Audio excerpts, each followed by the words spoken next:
Let's get into this. We're on the final topic. Home stretch, boys. Grab some water, stay hydrated. We're almost there. We're going to be running down the patch notes from today for Season 12 of Overwatch 2. The new comp season is out. A new hero, Juno, is launched and basically available day one. We've got the patch notes, and let's get to it. So the first part here I'm going to run down quickly because it's just a lot of the fluff. New Frontiers, they're introducing Juno as a new support hero. Here we are. A little background about what they are, what they play, etc. But then they're also adding a new game mode, Clash. We got to test this about 2 seasons ago, I think in season 10. Basically, it's tug of war with King of Hill maps. They have made some objective changes, whereas the last point used to feel oppressive to the attackers and more defensive aspects where the attackers wouldn't even bother with it. They have updated it, so now you can get points for getting a third of it, so it does make it worth it for the attackers, not just to bail. All right. They added a new map with Clash. So there's 2 maps with this new Clash mode. Throne of Anubis, got to play it today. It looks really cool. It's interesting to see they're bringing back the 2 CP sort of themologies with Hanaoka, Hanamura, and Throne of Anubis with Temple of Anubis. They're bringing back the same sort of themes and map stylings. Mastery updates we don't need to talk about. That's just if you like. I like them, but if you're looking to play, they got Pharah and Zarya updates. General updates, more void slots. I know, Nick, you're going to like this, but they added more void slots. They have 3 pinned ones and then 12 recent ones. The recent ones work in a priority system, so you're not guaranteed to avoid those players, but it will try to if it can, so it does not impact your queue times. Pin slots never move, so you can hold on to those as long as you want. I know, Nick, you've got a few of those that you're going to want to hold on to for more than 7 days. But all the details here specifically right there, man. You're face palming a little bit. What are you thinking? This game is cancerous. Why? Like, because it's toxic. The game is so toxic that we need to make sure you can avoid 27 people at any given time. Like, that's crazy, man. Anyway, that's why I'm laughing at face palming. That's so 15, much. But I swear it is. It's not that it's necessary. It's also about the comp aspect of it, where it's like, I just don't want to play with this person. I want to farm SR from them. So like there is a bit of that comp strategy on this, but I hear you a little bit. Let's moving into the next point here. Spawn system changes. From a quick play hacked a while ago, they were toying with how people respawn, how fast you respawn, the timings, everything. They currently had a group respawn. They're going to change that into a wave respawn. Generally speaking, it's staying the same, but now if I die first, within the first 6 seconds of you dying, you'll basically spawn with me. So your spawn will be less if you die close to when I die as the first spawn. And it's basically a 6-second window to get those waves of the spawns. It works a lot like, I guess, WoW does, the Battlegrounds. Instead of a 30-second timer, it's a 6-second timer. If for whatever reason you die I die and then you die 7 seconds later, then you're going to have your own spawn timer, but it's just a gentle nudge to encourage players to play together here. And it's interesting to see how this game is encouraging player behavior in this way. And like some might argue this is a little complicated or overcomplicated, like we've talked about with armor, the armor changes previously where you need a math degree. I think sometimes it's necessary because, like you said, I think one of the cancerous parts of this game is just that learning curve. Some people really struggle and are on the struggle bus for how to play, when to play, especially in the medal ranks. And like that includes us as far as being in the medal ranks. But, this is one of those gentle behavioral nudges, I think, in the game that might make a big difference to play together. Sure. I mean, like one thing that I think it might target, like this specifically, might be like nudging players not do a certain aspect, right? Whereas like imagine waiting 6 seconds to kill a person because their team just like, you're going to delay them and not kill them. You need to wait 7 seconds. Like you're going to is this guy going to sit there for 7 seconds for you to like delay them to like the next wave? Or something along that, like, when Diva gets demeched and stuff like that. Yeah, so it's an interesting point. It's an interesting point, and I do feel like The metal ranks aren't doing that right now, so they're not going to do it later. But the top end that does it, and I know I've seen Overwatch League hold people, especially baby divas, try to stagger them out as much as possible. You're lasting 10, 12 seconds easily. But those are also games where the teams group up. They don't walk in, just W key forward and solo 1v5 the other team. I've had plenty of Genjis even just this week trying to do that. So we'll see how it works. I know one other big change here is that they're going to be adding a speed boost pad to Flashpoint because they've heard feedback where it can feel like a walking sim if you die. But like you said, you say this all the time with League of Legends, get out of gray screen. You know, stop dying, basically. So if you feel like it's walking simulation, stop dying. And like that can solve a lot of that lower bracket sort of angstiness of it. But this is a big patch as well because we're getting another mid-rank reset. They're going to be soft resetting ranks for all players for Season 12, trying to test out this cadence. If once a year makes sense or 6 months, currently developer comment, our plan is to reset ranks every 6 months alongside larger updates that shake up the metagame, which we are going to be seeing in a little bit later with new hero like Juno, as well as the game mode, and then the mobile heroes getting, not healers, mobile heroes getting nerfed. Lower HP. So that's happening on this one. They're adjusting predictive ranks, etc., and how it's being represented in match. I believe later this patch, we're going to be seeing more controls on muting and I guess muting chat and muting voice, as well as volume knobs in the tab screen. So that might be awesome to see. Any sort of comments or takeaways for you, Nick, before we move into the hero updates? None. It's a feature that's been asked about for a while, and they're finally doing it, Nick. So, you know, can't complain on that. You're giggling to yourself, man, all day. Because everything is like, you guys, like, there's so much patch notes for like other players in this game. Like, and this is like no real disrespect towards the game, but like it feels like every other patch note has something where you're like your interactions with other players has like a patch note for it. It's just a weird thing. And it kind of makes a lot more sense now because Aaron Keller, in an interview in his blog on 6v6, this game was designed initially for PvE and then fell into a PvP sort of mindset. And now it is pivoted to a PvP. It pivoted a while ago and just didn't know it. And now they're officially like declaring, oh, we're PvP. So now they're finally doing things that people have been asking for years later. And like you're saying, a lot of that is player behavior. I don't know if you remember being in the 6v6 queue before roll queue, and we've talked about this, and I know that's the big discussion overall, but generally speaking, like every game was 5 DPS and one dude who maybe tried to go healer, and even then they'd play healer like a DPS. So it's always been player behavior. That's a problem. Always been. All right. It's a larger conversation. For sure. Honestly. Absolutely. So I'll just be quiet.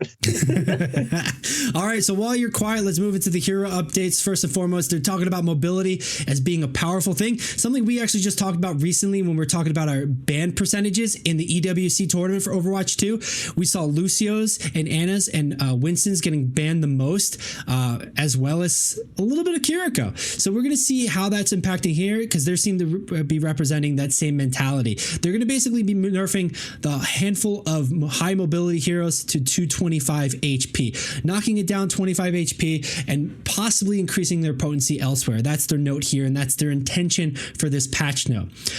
All right, first and foremost in the tanks, D.Va, the matrix is getting reduced from 3.5 seconds into 3 seconds. They generally felt like D.Va wasn't really accomplishing anything more. That change that they had in the last patch to make tanks tankier and awesomer basically really didn't do anything. It just caused frustration to players, so they're reverting it back to 3 seconds, and they kind of expect things not to change. D.Va's still going to be strong, etc. And it might be just about what else is strong around D.Va for Smart.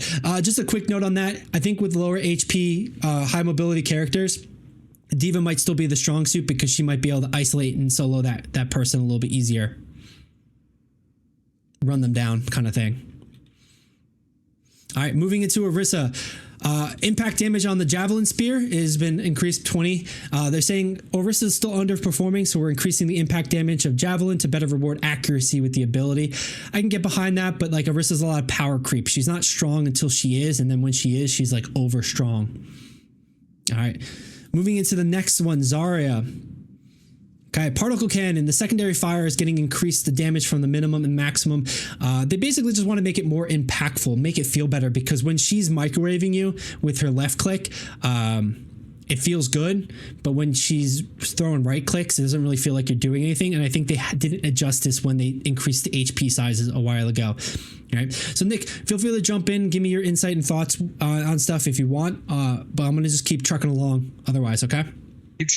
Yeah, keep trucking along. If I have something, I'll say something. Sounds good, man. Sounds good. We're going to move into the damage heroes now. And this is where we're going to start seeing the HP impact. First and foremost, Echo. Echo's a very high mobility. She suffered a little bit from the armor changes in the Kaiju meta patch, but generally speaking, she's been played a lot still, especially at high levels for her burst damage, beam damage at 50%. Her base health has been reduced from 250 to 225, so only a 25 health decrease. Hanzo is the next hero to suffer from the base health reduction, 250 down to 225. But this one's interesting because the developer comment here, let me read it actually out. Hanzo doesn't quite fit the category of being as highly mobile as the other heroes. We're moving to 225 HP. But like Widowmaker, Hanzo has the potential long-range lethality merits. So he's a sniper like Widowmaker, and they're gonna make him 225 because now with heroes being that threshold of 225 HP, he's now able to one-shot heroes again, which could be a nice buff, coincidentally, for a Hanzo. And that smaller HP is going to push him to play further outside of range from other heroes. Definitely an interesting aspect to it, a little caveat asterisk on it.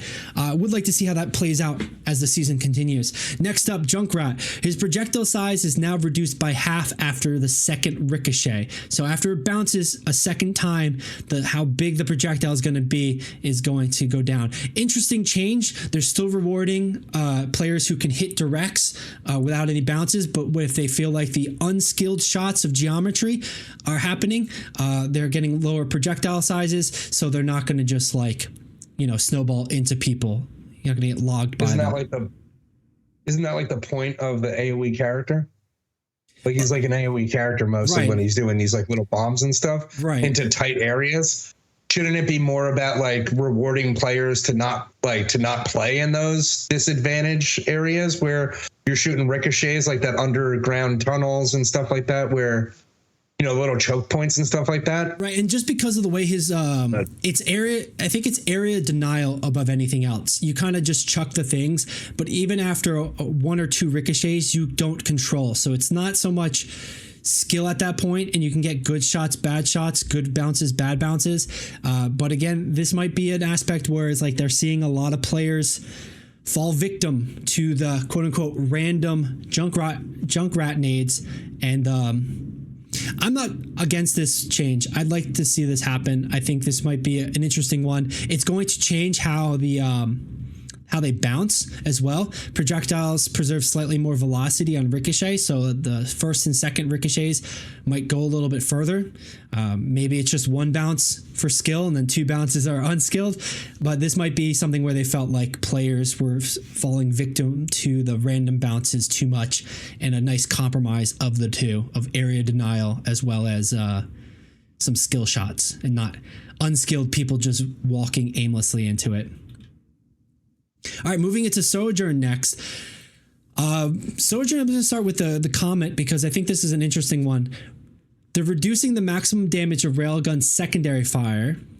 After reducing the maximum damage, which is what they did previously, she's felt less effective. I know we saw her picked a lot less, and she wasn't even banned at the EWC for the pro players. So pro players are not respecting her. They definitely like that skill shot of the secondary fire. So what they're aiming to do, to finish out this quote, these changes are to make it more accurate, the primary fire, and better reward accuracy by increasing the energy gain from headshots. So the changes are primary fire, your left click, the spread is reduced from 2 to 0.1 1.6. Critical hits now gain 10 energy, so you're going to be gaining that faster if you're hitting that dink box at the top. And then energy degeneration rate is going to be reduced from 33 to 15 after 7 seconds. So energy is going to decay slower after not using it. You're going to gain energy faster from left clicking when you hit crits, and the primary spread is going to be tightened up just a little bit. It might help on the feel, and it definitely makes it more of a Sojourn 76 vibe. I just know that these projectiles struggle on armor against tanks, when with a lot of lower people probably aiming only at tanks with armor. Yeah, these buffs should see her like get moved back into, you know, a more sustainable play rate for the player base. I think so. I think so at the top level too. Maybe a solid B tier where you're a pressure character with a little bit of like mobility burst. Yeah. All right. I can see it. Moving into another mobility character that actually gets hit from the health pool nerfs, Sombra. Base health reduced from 250 to 225. Virus's impact damage is going from 25 to 35, so a plus 10 on Virus, just the impact damage. And stealth movement ability is getting increased from 45% speed to 60% speed. The comment here is the increased movement speed while in stealth will better enable Sombra to get advantageous positions, which is huge for Sombra. You need to be in position and ready with your timing, so moving faster is going to let you get there quicker. And then they finish the comment saying, be slightly more evasive with the new lower health. I don't know if you need to be more evasive in stealth because you should have been doing it beforehand, but you know, it is a little bit of that bonus buff for nerfing her stealth, and I don't think that stealth is that health bonus. I'm tongue-tying myself. That base health reduction is really a nerf. You either kill her or you don't. And I think a lot of lower elo players struggle with killing her, even with her out. But yeah. Speed faster, virus impact damage a little bit more, so she's going to secure the kills quicker. The ambush kills a little bit quicker. All right, moving into Torbjorn. I need to take a quick drink, Nick. That's fine. I'll take over this one. Yo, why is he like? Oh, so he's a real mobile champion. So he lost 25 health. So actually, yeah, that was my first impression too. But if you read into it, really, they're reducing the base health down, but they're increasing the armor. So really, they're just shifting HP from base health to armor, which again asks why. But it kind of makes sense in the sense of he's supposed to be an anti-flanker, so make him a little bit sturdier against flanking characters, it seems, mobile characters. Yeah, and maybe the effective health remains the same, but, you know, overall it might be an overall nerf form. You never know. Truthfully, depending on the team comp, right? I'm going to call it, it's a buff. The effective health, because there's more armor, means there's more survivability, a little bit more damage reduction, especially with the changes to armor recently. I think this makes him sturdier. I think it gives him a little bit more effective health. Does that make him good? Who knows? Because, you know, you can pilot Tracer with low HP and have crazy effective health, right? But that might also be just because of Tracer's kit. Be interesting to see if his play rate gets increased. All right. Moving into support, going to start a speed run this last section here. Alari's basically had a lot of representation in the last patch. We saw Alari a lot in the EWC. So maximum ammo for the rifle, the damage is going to be reduced from 16 to 14. And then the ultimate Captive Sun, the projectile collision size is reduced from 0.15 to 0. I tested this on the game earlier today, and just straight up, it was like pixel perfect. I could just like shoot it past the wall. It was really tight. So interesting that they're making that change where they felt like it was accidentally detonating on things that they didn't want it to be detonating. So they're trying to help people. Hey, Billy here. Wanted to take a quick minute to let you know a few different things. If you enjoyed the video so far, please consider liking and subscribing. It really helps us out and it tells the algorithm to share it with more people. You can find the Esports Meta live every week on Twitch and YouTube. It's where we film the podcast or hang out, play games, and chat. If social media is more your vibe, check us out on Instagram, TikTok, Threads, or Twitter if you use Threads. Does anybody use Threads? This is a video game community that's excited to talk about esports, so jump into the conversation conversation. Of course, you can find more videos like this here on YouTube. Just hit that subscribe button right there or there. Thanks for watching, and let's get back to the show. All right, next up, Juno. Juno was a character that was tested a couple weeks ago, free trial about a month ago. On the strategy side, she performed strongly in most every category, particularly overperformed in healing output. These changes right now improving her utility while pulling back lightly on her healing. I think that's something that we kind of saw and kind of thought was about right for the launch state here. And they're adding a couple of quality life stuff. So Juno's added to the lineup. She's available for competitive play. Her base health is 225, not 250. As a highly mobile character, it makes sense. Her primary fire is down from 34 shots into 28 shots. So just one less sort of round. And that's 28 shots per second. A little bit less healing, a little bit less damage off of that, but I don't think it ruins her break points initially. Her right click, pulsar torpedoes, damage and healing impact increased from 75 to 85, heal over time reduced. So just trying to shift the power into the immediate rather than the over time, because it did feel like why bother use this secondary ability in the middle of a fight. It's usually to open something and it's usually to clean up. That was how we saw a lot of players using it. Next up, the hyper ring. This is the meat and potatoes of her kit, especially for a team utility aspect. Deploy range has been increased by 3.5 meters, so it shoots it out further. It means it catches a lot more players in the initial burst when you hit the button, and then it's further ahead of you, so you can get a continued buff of speed when you pass through the ring.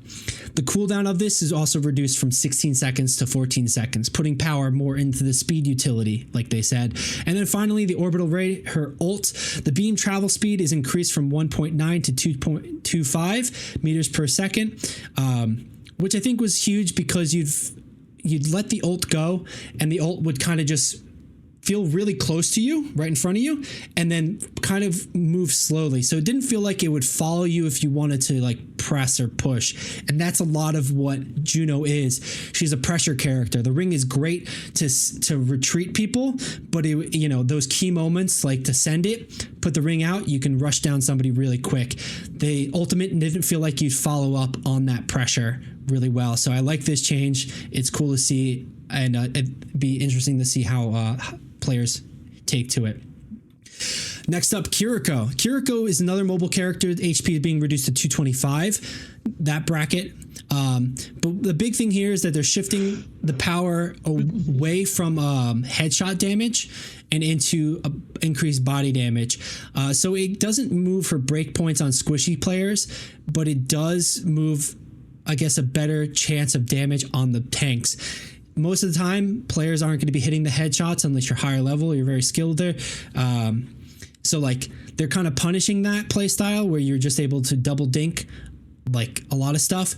But they are shifting it into just being able to do constant damage pressure from further away kind of stuff, Overall, not a bad change. I don't think it's really going to change Kiriko's play. She's still going to 2-hit squishies with double dink, double criticals, but she's going to be able to put more pressure on tanks, I think, here. Next up, Lifeweaver. Oh, I do want to say that 225 HP is going to make a huge difference. She's going to be a little bit more mindful of how she's going in and out. She's going to push her out a little bit quicker. I think that's going to be a huge part of it for sure. So Lifeweaver is getting a bigger change because devs have thought it's been kind of whack. I think players have too. So a developer comment on this one: the pedal platform was too easy to waste if players accidentally ran over it. Absolutely true. Generally, it was done without intending to because you're not in voice comms. People aren't organizing and working together, and like it just felt blah. So now the pedal platform actually works like an elevator. It goes back to the ground if nobody is standing on it. They're also reducing the HP of the pedal platform so that people can counter it better. I think it's going from 400 HP to 300. Yep. And then Healing Blossom, the left click heal will now passively charge at a slower rate. So if you're not doing anything or not healing, it'll passively charge the healer slowly, the heal thing. So you can just instantly throw one out as soon as you start healing. All right. Yeah, that's that should be a nice change. Playing overall. It earlier. He's like my most disappointing. No, I was just gonna say he's like my most disappointing healer that I want to play. But it's just he has a very frustrating healing style compared to the other healers. Yeah. Just because it's so, it feels like, and I'll say this, like, I don't know, like it probably would be too much, but it really feels like it should only be one piece of ammo whenever you when you're charging the thing. Like, I really don't like the multiple shots being off while you're having to charge something. I think that's pretty frustrating play style for him. But yeah, I think maybe numerically it's just about visualizing how much you have. But yeah, overall I don't think is the he feels like molasses a lot of times. It feels clunky. He feels frustrating to play against. His kit feels very specific. Like, you want Life Grip to just work well. It's a great move in WoW, but it has a hard time translating into Overwatch for the vulnerability. The way he heals, the auto lock on it can feel oppressive where it's just too much. His dash, just being able to squirm and kite, and he's very mobile in that way. But I'm surprised they're not reducing his HP down. It just feels bad to play against, and a lot of times it doesn't feel very rewarding to play as, because it's like you're not really making great choices and you're not able to coordinate well. We'll see if this actually does anything, but this feels like a soft rework. Let me get into the actuality of what's happening. Healing Progress can now charge passively, which we heard already, and no longer reduces movement speed when you're holding your heal, which is good. Previously, it was first couple seconds, it didn't reduce your speed, and then after, if you held it for too long, it reduces your speed. Originally, first release, it would always reduce your speed as you move to charge it. It didn't make sense, so they've gotten rid of that completely. Next up, the pedal platform. Yeah, very good. Duration. The pedal platform has been interesting. It's an elevator now. It's the best way to think about it. You throw it on the ground, somebody stands on it, it goes up. If you jump off of it if you jump off of it after 2 seconds, it returns back to the ground. If nobody is standing on it, the duration doesn't count. So if I stand on it for 3 seconds, it stays there, I jump off, it stops counting, and then it goes back down. So I still have 9 seconds left of its duration, which is great. It means it's going to be everywhere when you want it. It's going to be a place, and you can use it for players to maybe get over terrain. Maybe the play is you just throw it at a part of the map that you want them to go over rather than walk around when they come back from respawn. Right? That might be a cool way to play it. Maybe it's useful. Maybe it's useful in the fight more. But I still feel like the health being reduced is big. From 400 to 300, it's going to give some counterplay to it, but I'm not sure how much it's going to be, because effectively this is the same as a May wall, and May walls are still fucking so good. Pardon my French, but they're just so good. Lastly, Lifeweaver's escape the dash, they've reduced the healing on it. I do feel like they might need to do a little bit more. They might need to be a little bit more aggressive on this to make him worthwhile as far as a kill target, but maybe that's the point here. All right. Any comments on Lifeweaver before I move into the last couple? No, just it's such a good change to get rid of the movement speed reduction like that. Honest to God, whoever proposed that probably should have just been fired. Everybody else gets a movement speed boost, and this guy's no. We're going to make you move slower for healing. How dare you? That's such a silly thing to do in a game all about movement and, the macro and micro of the map. I imagine a lot of that was we gave him something, so we need to take something away, and especially off the beginning. So he has all these different cool things. He had a dying passive, and when he first came out, when you die, he'd basically leave a health pack that enemies and friendlies could pick up. So he had so many different little specific mechanics. So I'm sure they thought, well, we should take something away. But yeah, it didn't feel good, and I'm glad that they're kind of consolidating and making it more efficient and direct. All right, moving into Mercy here. base health reduced from 250 to 225, so makes sense. She is dashing around. She can Guardian Angel all over the place. But the other change that they're doing is they're increasing her primary fire, the healing beam, from 55 to 60 HPS, and their secondary damage boost is going from 25 damage percent boost to 30 damage pursuit. I think we're getting back into Mercy, and we might be seeing Mercy meta occur again. I wonder though, with the Guardian Angel movement abilities, if it's still going to be a little bit on the weak side, where she's still going to be able to be chased down, etc. You never know. Mercy with some snap tapping. Let's go. Callbacks. Big callbacks. Absolute callbacks. All right. No, but this is like, she hasn't felt great for a while, right? Yeah. Like compared to the other heroes, like you're literally choosing. It's the same thing with like Lifeweaver. It's like you're having to like really be punished to choose to heal or deal damage, right? And like move with the team. So, there's some like good changes. Who knows what's going to happen? Yeah. Maybe the Mercy meta does come back. I think the biggest part about this is the 30% damage boost going from 25 to 30. It's going to change breakpoints, especially when you have a lot of heroes getting HP reduced. So it'll be interesting to how it plays out. Is it actually viable? Is it competitive? Because, Nick, we're all offense here, right? Anytime we're playing comp, we see everyone's just W keying in and just going for offense. And you rarely see a defensive. I didn't even know Mercy could heal for like 8 months.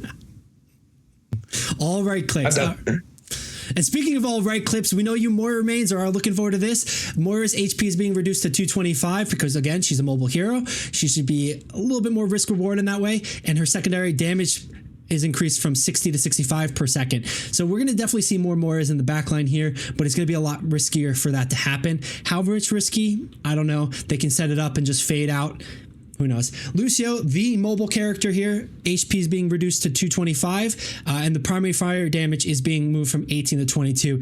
I'm not sure how much this really moves the needle overall. I think this is kind of like a no-brainer, but I do think Lucio is just going to get picked over and over and over and over and over and over and over again. Yeah, you just gave a buff to a character that, sorry, we lost some health here, but you give a buff to a character that's already being picked. And now those binks from across the map for no reason while this guy's wall riding is just gonna piss people off more. Bink, right. bink, bink. Yeah, and especially with the breakpoint changes, maybe that Mercy's gonna be pocketing that Lucio. Yeah, could you imagine? I doubt. So stupid. I doubt. I'm sure there's gonna be some meme Reddit froggers out there doing it, but we'll have to see. And those are generally the patch notes here. I think it's overall interesting change. The mobility character adjustments is gonna shake things up a bit. It'll be fun to see overall. And I'm just trying to speed through this category. Overall, any final thoughts with Overwatch, and then final thoughts for the episode, Nick?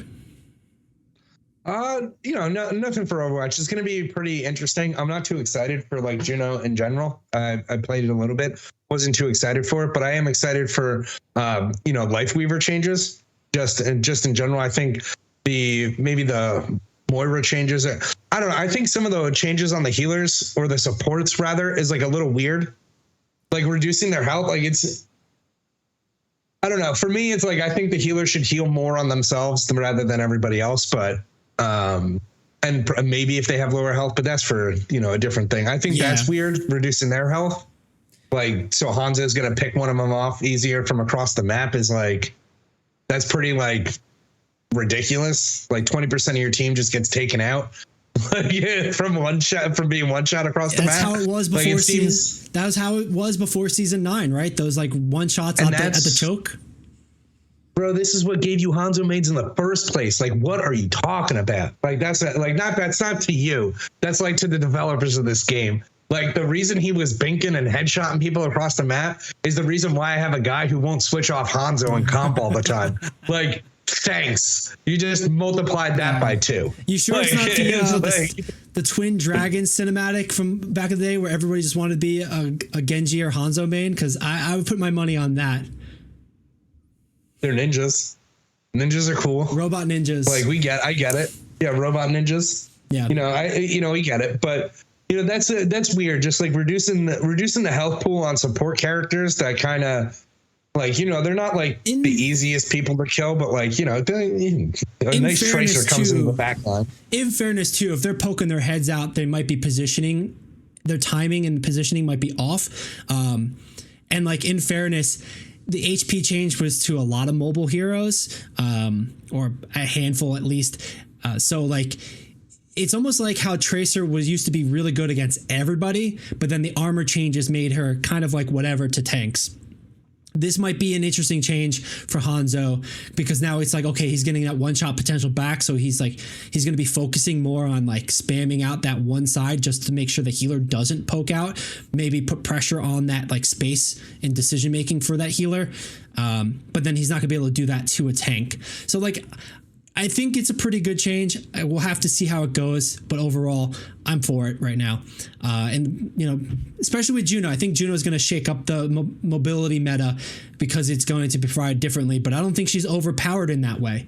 I don't think she's going to be oppressive. I think Lucio is kind of oppressive and a must pick, but I don't think they overlap. Anyway, we could talk about this for hours. We already have been talking about it hours. And if you stuck with us, thank you so much. We're the Esport Meta. You know where to find us here every Tuesday on Twitch, YouTube, LinkedIn, wherever you're watching our live streams. You can also find us on social media. Thanks, and we'll see you next time.